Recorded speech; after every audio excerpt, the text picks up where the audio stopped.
We're going to head on down into our feature match area for our first match of the day for our open. Oh, there we go. We have four color enigmatic on your left here versus blue white aura slash boggle slash whatever you want to call it on the right. This is an open deckless tournament, so these players do know the matchup that they are currently playing. And I believe the four color list is what you'd call a sample hand here. we Got a lot of colors and spells and and not a whole lot of white mana as of yet. And this blue white deck is not going to give our player on the bottom here a lot of time to screw around. yeah. Uh, this is going to be rough. How many do we have wraths? We do not have wraths. Yeah, there's no sweepers. We've got spot removal. We've got things like Knight of Autumn. We've got things like Deputy of Detention. Yeah, Deputy of Attention definitely seems strong in this matchup. Um, you can just grab the creatures out from under the enchantments. I think Anchor have a this very, person's just gonna very lose. quick game one here. Yeah, you don't. The blue white deck is not particularly forgiving. It does not give you a lot of time to screw around. All So right, we technically get to Knight of Autumn, kill the get in all that here. glitters here, but we're going to be going to sideboarding real soon. All right, cool. Um, expert analysis here. Pants kills you really fast. It does. So It So one of the things that's generally true about mid-range decks versus aggressive decks is that the mid-range decks tend to get a little bit better post-sideboard because they get to bring in more pieces of efficient interaction. However, when you're playing Yorion like our four-color player is, that becomes a little bit less true, right? Because the odds that you see the cards you're sideboarding in goes down when your deck is 80 cards. right, but we've got one Assassin's Trophy, so they are ready. They're ready to battle to defend their turf. Oh gosh. So we've got there's one trophy as extra spot removal. There is a Settle the Wreckage and two copies of Shatter the Sky in the sideboard for our Yorion player, and that's actually kind of interesting. So Wrath of God was added to this format via AKR, but I actually think there are still some decks like this Yorion deck that kind of prefer Shatter to Wrath because not only does the can't be regenerated not matter, but like if you're likely to have like your own Uro or your own Yorion, your Wrath can tripping you is often valuable. Right, for sure. And there's a number of other creatures. You got Thrytusk in here, Knight of Autumn sometimes. That's just going to be big enough to give you that card draw. And when you're playing the slower deck like this, the cards your opponent has doesn't really matter if they don't have board traction. So you just want to make sure that you have enough cards to keep hitting your land drops and playing your powerful effects. Yeah, exactly. Okay, so we have a hand that has all of its colors of mana on the four color Yorion side. However, it doesn't really have interaction. I guess Enigmatic Incarnation is technically interaction. They can turn these births and omens into 3 drops, so that's probably fine. Also, the births are O4s, which are not interaction, but they can at least, block, get in the way of what their opponent is trying to do. Sure, And that's also, fair. it seems like Dendem up here kept a much slower hand. Uh, And they definitely not going to combo off with this one. And we see a very timely draw from our four color player on the bottom here. They're picking up that Knight of Autumn, which is going to be really critical for destroying this Grafdigger's Cage. Like, we're a real non-rotating format now, right? There's a lot of really powerful hate cards that you can put into sideboards, and Grafdigger's Cage is definitely one of those. Yeah, Grafdigger's Cage just interacts with so many of the powerful decks. Very good against goblins. Very good against the Jund Citadel deck with Collector Company that I think Croki's popularized.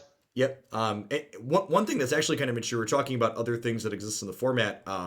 Notably, Grafdigger's Cage is not good against the God Pharaoh's Gift combo that has popped up. It hits some of their like Eternalize. No, it doesn't even hit Eternalize, right? Because those are exile effects. So it's one of those kind of more wonky graveyard hate cards that like misses some but catches other things like Enigmatic Incarnation. Yes. Yeah. Yeah. I think. Hmm.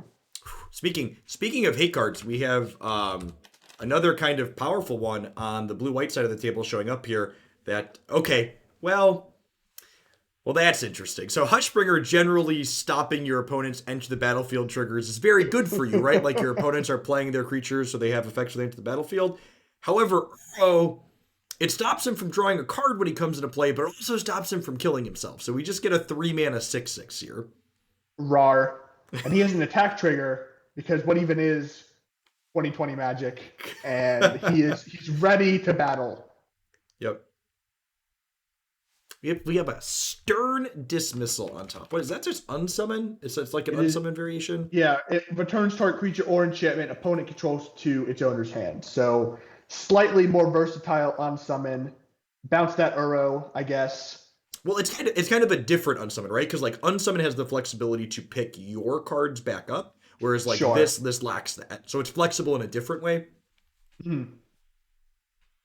I wouldn't be surprised if we see stern dismissal send the Uro back from whence it came before it gets to attack and draw a card here. Yeah, I would expect that. I think if you're Artorias here, you probably just want to keep developing your enchantment so you can try to get this enigmatic incarnation down Yep. and start chaining to value there. Except something that's a little awkward is this Hushbringer is turning off all ETBs, and a lot of your toolbox bullets are trying to be ETBs, right? That's how you get a lot of value and are trying to recoup. But I don't even know if Artorias is even behind here. Like they have the board advantage, Yep. and unless this core Spirit Dancer starts going off, I think they're going to be pretty heavily advantaged going into the rest of this game. Yeah, taking a look at our four color players deck list here, it doesn't look like they have any useful 3 mana creatures so long as Hushbringer is in play. Like if Uros do only one, so like their three Right. drops are things like Deputy of Detention and Knight of Autumn and Uro, and obviously Knight and Deputy are particularly bad when there's Hushbringer out. Mm-hmm. They can, if they get up to their Archon of Sun's Grace, that still triggers because that's when enchantment enters the battlefield, not a Yep. creature. So Hushbringer doesn't turn that off. But looks like we're going for it anyway. I mean, the trigger on Incarnation is a May, so they could decline searching up a Sure. 3 drop. We might also just see them Yorion into hand here. Or, I mean, if they really feel cheeky, we could see them Shatter the Sky and just like clear this out so that way you can Incarnation later. I mean, the shadow. I guess the Shadow Sky kills the Hushbringer, but I feel like they get to keep the Danto Vanguard, and you're putting your shields down. So if they have something they can put on that, they can Yep. get out of hand pretty fast. Yeah, it's very easy for us to say when we're sitting here with perfect information, like we know they don't have anything, but if you're Right. on Artorias' side of the board, they have 3 blanks and you don't know what any of them are currently. Also, it's important to notice when you're in a situation like this that opponent doesn't have anything, and because opponent doesn't have anything, what you do matters a lot less, right? So in a lot of these situations, you want to play to what the worst case scenario is for you when you're already ahead. Hmm. Whereas when you're farther behind, you got to say, well, I got to play the Wrath and hope they can't rebuild after it because otherwise I'm going to be taking too much damage.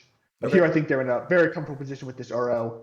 It's going to keep gaining life, drawing cards, We play have some walls. we have a good boy come down on the top of the board here, which I actually think is one of the reasons why the opponent's archetype is the Demdem's archetype is so strong is this type of effect where normally when you're committing all of these powerful enchant creatures or something, there's real liability with that, right? They have a piece of spot removal or interaction, you get very far behind, and Selfless Savior changes that dynamic a lot. Yeah, I've heard people say it's not correct to compare this deck to Boggles in Modern because the creatures don't have hexproof. But when they have a selfless savior down, it really feels like their creatures have hexproof. It I, feels like there's nothing much you can do.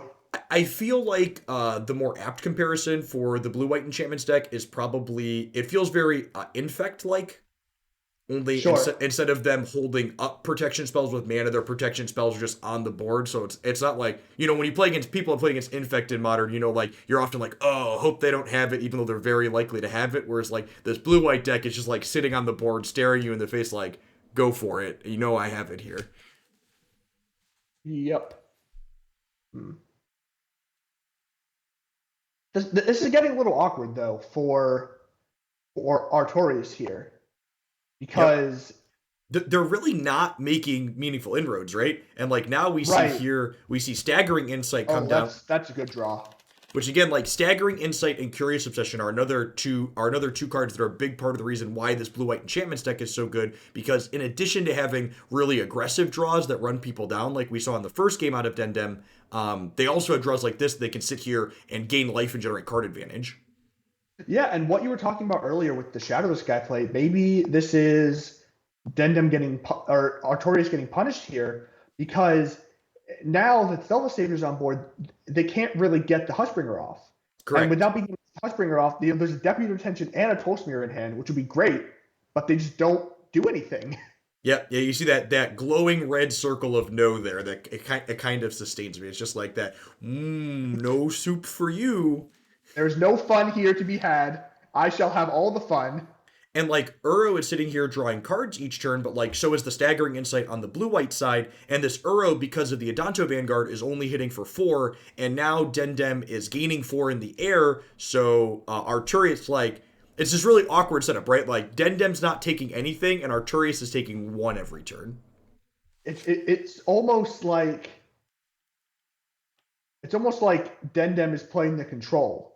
Like they're drawing more cards and have better protection for their creatures. Yeah, you like, well, I don't know that control's the right word so much as like they're appropriately going long, right? Like if you Yeah, looked at these decks on paper, you would expect if someone told you, okay, what's going to happen if this game goes long, who's ahead? And you'd be like, well, the 4 color deck's probably ahead if the game's going long, right? And here, I think we see that really not being the case.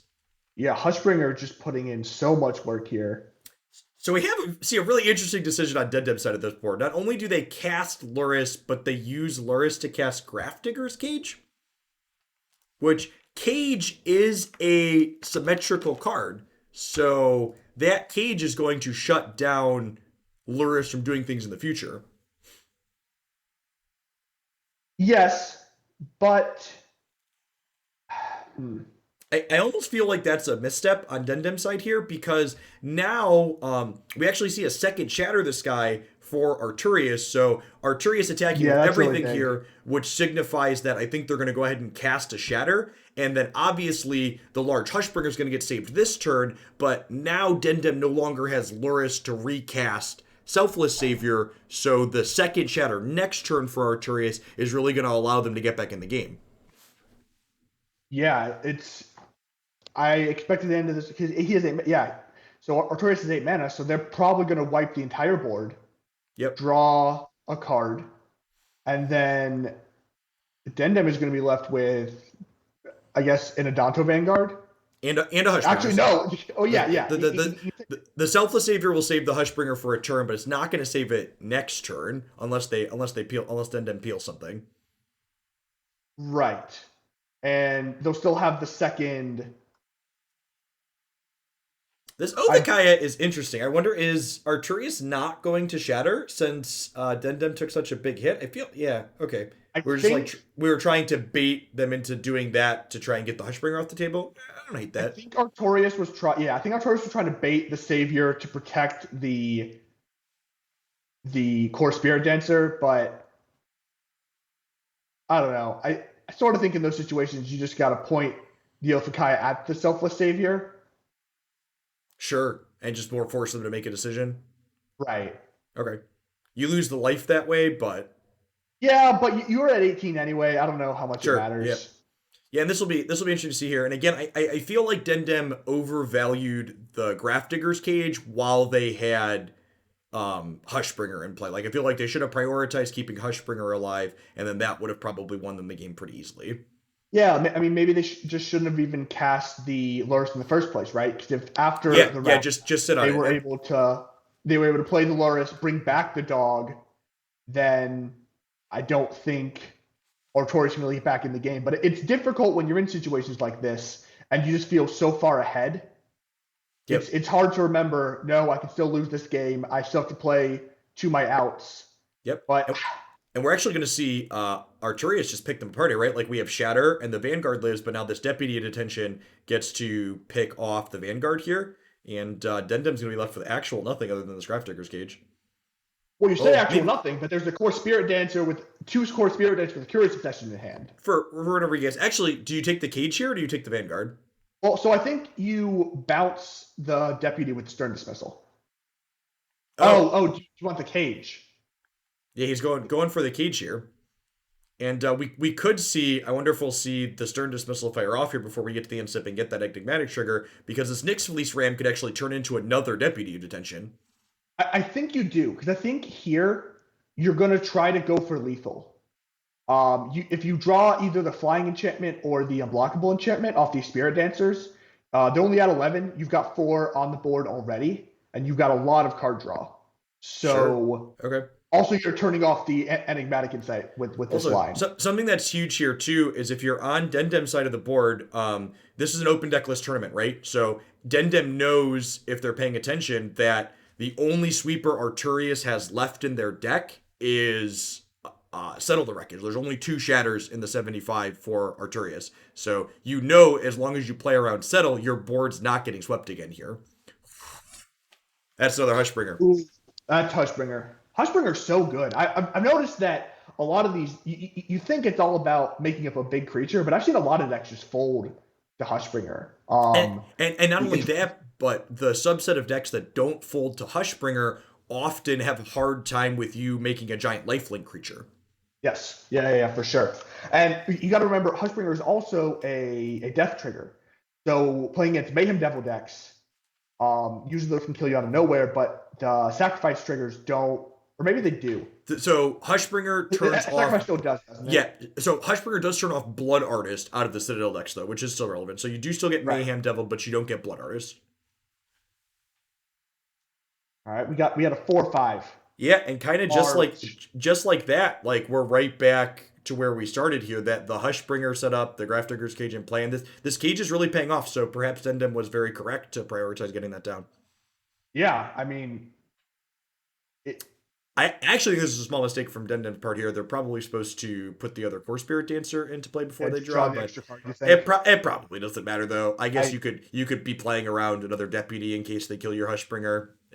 There's probably no wrong way to eat this Reese's. Yeah, I think they are out of. This is crazy. I feel like in this match, a different person was winning at 3 or 4 different points. Yeah, and I really feel like this match as a whole highlighted why I think this blue white auras deck is potentially one of the best decks in this format, because we had the first game where they just ran them down in like 30 seconds, and then we had the second game where like they ground out this mid-range deck with their aggro deck. Right, and this was sort of the best draw that Artorias could cobble together, right? They drew most of their sweepers. They drew, like, good early plays. They had good mana, and it just none of it really ended up mattering. Yep, and honestly, I think this is one of the blue white deck in my experience playing against it on the ladder is its only bad matchups are basically decks that are. Oh, did them forget that there's no trigger here? They sacrificed to make it a. It doesn't matter. I think so.